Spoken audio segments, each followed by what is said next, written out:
Hey gang, welcome back.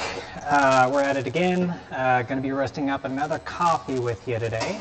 Today we're going to be focusing on the washed Colombia from Cauca region, from the association AMACA. So yeah, we'll just dive right into it. We're going to be doing a 1,000-gram charge on our 2 kilo digital machine here. Charge weight, like I said, it's going to be 1,000 grams, 425 degrees, with a 1 minute soak, drum speed around 58 rotations per minute, and yeah, utilizing our low, medium, high airflow. This is a washed Colombia. We're able to hit it with a little bit more heat. We don't need to drive down our gas pressure quite as much in that mid to like early or that middle of the roast or like late dry phase kind of area. And also with Colombian coffee, I find, you know, a lot of cases needing a fair amount of heat. Don't be afraid of the heat. And there's been so many occasions where I've ran into a few Colombian coffees where it's like they just needed 1 or 2 more degrees in temperature just to kind of like get out of that kind of like inner bean kind of vegetal, just to add a little bit more of that rounded sweetness. So if you're finding that you're roasting this Colombia, or I mean, I guess this can be applied to any really kind of washed coffee in general. You find that you're just getting a little bit too many vegetal notes, or something that's just kind of like really tart and puckery, especially in the cool cup. You either need to go just a little bit longer in the roast, or just maybe a few more degrees in temperature. That should help, you know, at least start to resolve some of that, you know, really aggressive kind of, you know, maybe tart acidity or any vegetal from that inner bean being little raw still. Cool, awesome. So I have my gas right now just idling on the machine. We're gonna do that same process with this profile sitting in the background for us. So we'll let this, I'm gonna bring my gas pressure up to 1600, so it's initial fuel when I turn those burners back on after the soak. And I'm gonna let my temperature just kind of come up to 425. Come off. Make sure ignition is off, sitting at 425, and we'll charge on the way down. Perfect. Beans are in, hopper door closed. You will forget to close it at some point in life. It happens to all of us. Like the cooling tray door. Don't forget to close that between batch to batch. Usually happens on one of our first roasts when we get into seasonings with you for the very first time. So 30 seconds out, ignition on at 1 minute per our soak time for our roast plan here. That'll be our first adjustment that we make.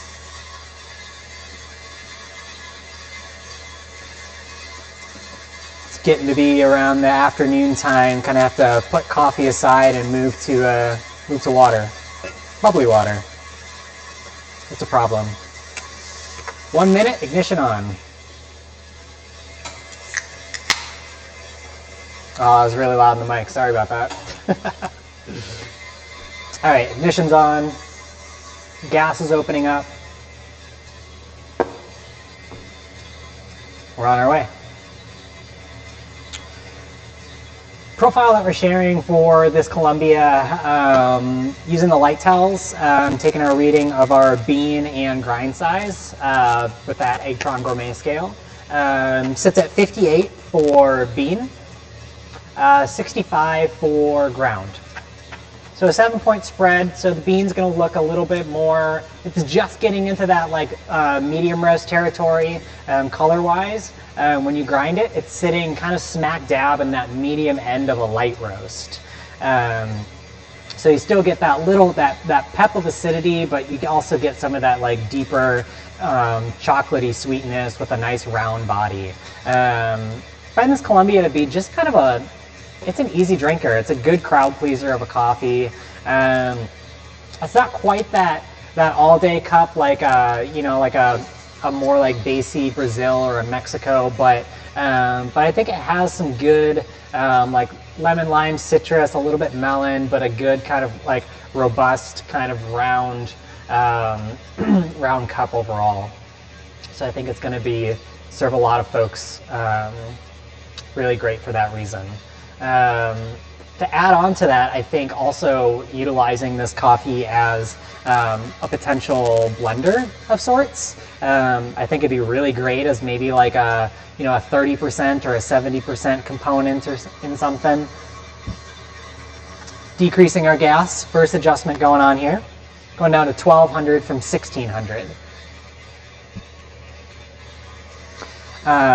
Yeah, really great for blending.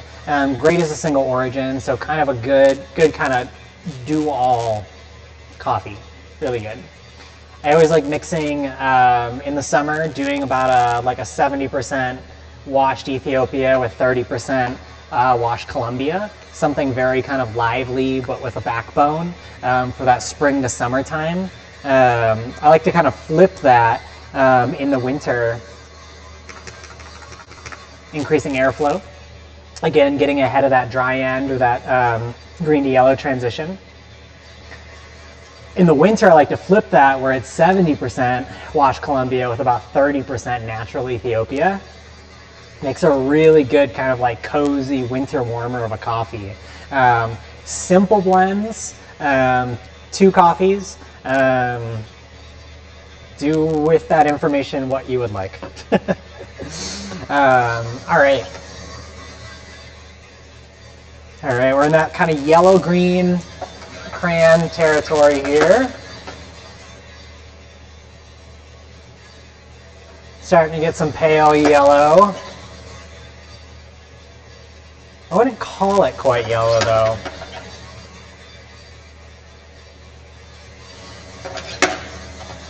Almost. There's a hint of a grassiness left over. It's just like sweet barn hay.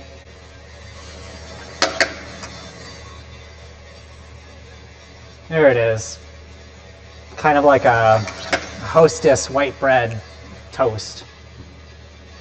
Yeah, or like Pocky, kind of like crisp wafers. Decreasing gas to 800 now. Don't want to blast through the mid-phase here. Again, I don't want to go so fast through the mid-phase that I end up getting more kind of like aggressive acidity. I want to kind of like slow that down, and in turn, that'll also help in development and let me stretch out this roast there as well. So just that whole idea of just like dialing it back, going a little bit slower, rounding body, rounding acidity, rounding sweetness.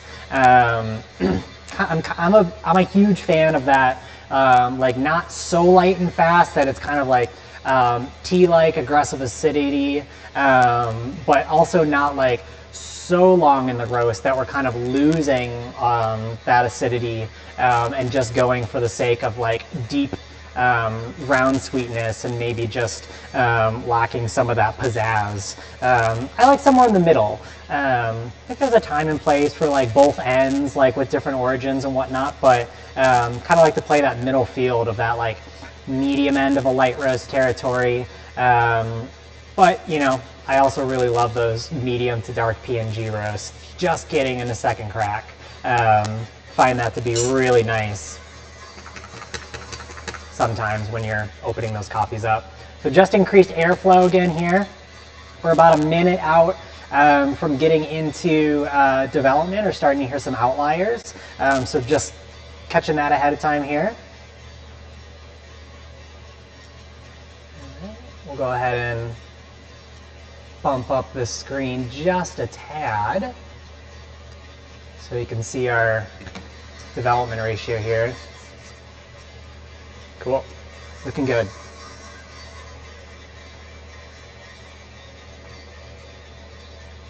Please hold for hydration. Cool. So 360, we should start getting some outliers here. I've heard outliers as early as like 340 degrees on bean temp. I've heard outliers at 300 degrees bean temp. Some folks just starting to roast might just be like, whoa, we're in first crack already. And it's like, whoa, wait, let's wait a second. Just either some like weaker cell structures of the bean or higher moisture. Something about those beans just cracking a little bit sooner. Waiting for these consecutive pop, pop, pop, pop. There we go, pop, pop, pop, pop, pop, pop. So we'll go ahead and mark first there. Cool. Let it get into it. We're aiming for around 405 as an end temp here. Decrease gas again. Make sure we're going into this and not flying off the rails. So like I said about that mid phase, you know, going too fast in the mid phase will just launch off your development. And in turn, going too long in the mid phase can kind of like slog you down, bog you down a little bit. And that's where you're kind of using, you know, that question of like, what's the best ROR? Best ROR is really, I always say I can't answer that for you. It's always going to be, well, what's your goal? Are you going to be light, medium, dark? What is your end temp for your dark roast or your medium roast? That's going to, you know, be entirely up to you as the roaster of your establishment, whether it be your home or your business. So ROR is what is right for you to reach your end goal. For that desired kind of outcome on the table and in your cup at the end. So good tidbits here. So we're starting to slow down a little bit in the roast. Kind of reminds me of one of those like key lime popsicles, the little triangle ones. The Hawaiian shaved ice. There's a little bit of like a nougat toffee roundness, like light toast. But just kind of like a hint of like lemonade on the nose.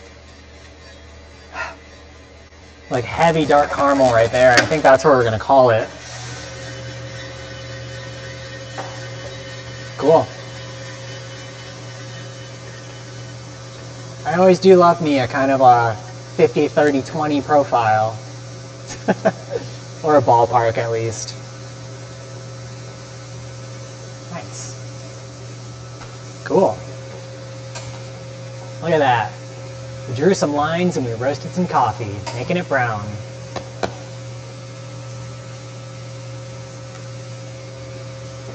Like I said, this is a Wash Colombia from the Cauca region, AMACA organization. Really tasty, again, crowd pleaser of a coffee. You got some nice citrus there, like we got here, you know, fragrance, aroma, honey, peach skin, a little bit more on that citric acidity. But yeah, really great kind of like raisin chocolate, kind of grape kind of flavors. Super, super nice coffee. Super nice. And then we got that profile down here that we're sharing with you. Again, use these notes and, you know, cross-reference them with your roaster and see how you're applying, you know, your gas or your phases and your times into the profile. And but this can at least be a good jumping off reference for you. Cool, guys. Well, thanks for joining us again, and you know, until next time, you know, stay hydrated. You know, you can't always be drinking water. You should probably at some point drink normal water and not just bubbly water. That's my own fault. But yeah, be good, be kind, have fun roasting, and we'll see you on the next roast along. Later.